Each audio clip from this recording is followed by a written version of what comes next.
Hello, नमस्कार, सत श्री अकाल, आदाब। मैं हूं प्रदीप।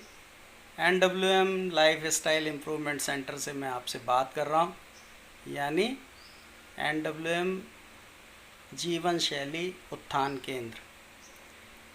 इतने दिन, इतने सालों से आप मुझे देख रहे हो और आप मुझे जानते हो। कितने सालों से मैं अलग अलग थेरेपीज़ में काम करता रहा, अलग अलग हॉस्पिटल्स में काम करता रहा, और उस सब अनुभव को इकट्ठा करके जो एक साइको योगिक थेरेपी बनाई NWM, उसी से ये जान पाए हम करते हुए NWM को कि अगर लोगों को जीवन शैली को ही सुधार दिया जाए तो जो 80% लोग हैं जो बीमार नहीं हैं और बीमार हो सकते हैं, उनको बीमार होने से बचाया जा सकता है।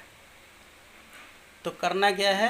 जीवन शैली को उत्थान देना है, जीवन शैली को ऊंचा उठाना है, जीवन शैली को अच्छा करना है।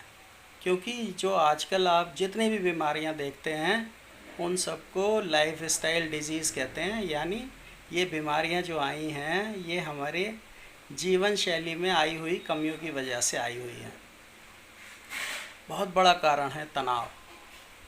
बहुत बड़ा जो कारण है वो है सिर्फ अधिकारों की मांग करते रहना, हमें ये चाहिए, हमें वो चाहिए। क्योंकि बहुत सारी ऐसी हमारे आसपास सोसाइटीज़ और संस्था हैं जो आपको आपके अधिकारों के बारे में बताती हैं। अच्छा, बताती वो आपके आपके कर्तव्यों के बारे में भी है आपको, लेकिन आप सुनते सिर्फ अधिकारों के बारे में हैं।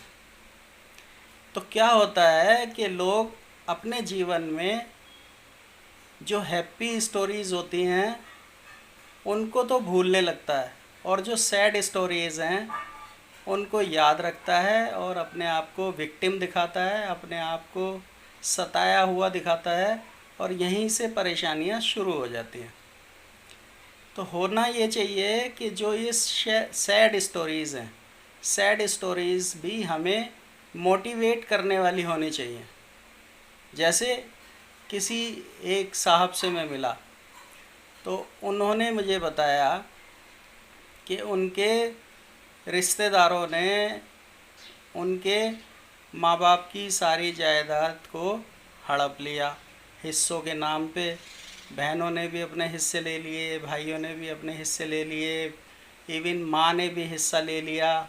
तो ऐसे करके वो जो साहब हैं उनसे मिला मैं, तो उन्होंने बताया कि उनका मतलब जो नित्य कर्म के लिए उनको आवश्यकता है बेसिक, वो भी उनकी बंद कर दी गई।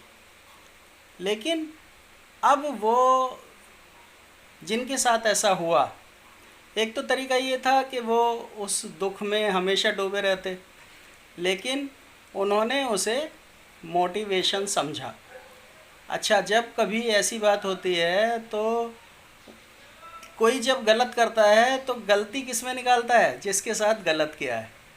तो जिन्होंने गलत किया था वो गलतियां भी निकालें तो वो जो साहब मैं जिनकी बात बता रहा हूँ उनके माँ बाप में ही निकालें कि आपके पिताजी ने तो बहुत कमाया था, लेकिन उन्होंने कभी बचाया नहीं, कभी संभाला नहीं। ऐसी आपकी माँ ने भी बस हमेशा कपड़े पहनने पे ध्यान दिया, अपने रख रखाव पे ध्यान दिया, कुछ बचाया नहीं। लेकिन वो साहब से जब मैंने बात की तो उन्होंने फिर अलग स्टोरीज़ बताई कि वो जो जिनके साथ गलत हुआ उनके माँ बाप के साथ, उन माँ बाप के पास अपनी स्टोरीज़ थी, और वो स्टोरीज़ बड़ी मोटिवेटिंग थी कि सबका करते करते भी कैसे दूसरों ने उनका नुकसान किया। तो मेरा कहने का सिर्फ इतना मतलब है कि सबके जीवन में सैड स्टोरीज़ होती हैं। ऐसी बहुत सारी घटनाएं आपके साथ घटेंगी जो दुख देने वाली हैं, लेकिन ये आपके ऊपर डिपेंड करता है कि आप उन घटनाओं से मोटिवेट होकर अपने जीवन को ऊंचा उठाते हैं, या उस दुख वाले पार्ट को अपने जीवन के लोगों को बता बता के उनकी सहानुभूति इकट्ठी करें। आप नशे की आदतों में पड़ जाएं, आप जीवन को ख़राब कर लें, उन माँ बाप में कमियां निकालते रहें दूसरों की तरह, तो ये सब चॉइस आपकी है। तो ये इसीलिए हमारे पिक्चरों में कहा जाता है, अगर अभी हैप्पी एंडिंग नहीं आई है तो पिक्चर अभी बाकी है मेरे दोस्त। तो हैप्पी एंडिंग आपको लानी ही पड़ेगी।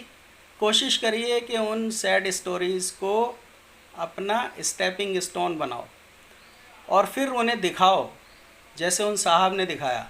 आज वो ठीक ठाक जीवन जीते हैं, और ठीक ठाक क्या मतलब अच्छे खासे प्रसिद्ध हैं।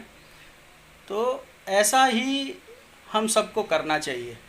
यही मेरी मंशा थी। आपको ऐसे मैं कोशिश करूं कि उन जो मेरे से पेशेंट्स मिलते हैं, क्लाइंट्स मिलते हैं, उनकी जो मोटिवेटिंग स्टोरीज़ हैं, जो मोटिवेटिंग उनके काम हैं, वो आपके साथ शेयर करूं और आप उन सबको अपने जीवन में उतारें। आखिर हमारी सबकी ज़रूरत तो जीवन शैली को ही बदलना और ऊंचा उठाना है ना। तो यही प्रयास मेरा आज था। धन्यवाद, आप अपना समय देते हैं, वो भी बहुमूल्य समय। उसके लिए बहुत धन्यवाद। Thank you very much.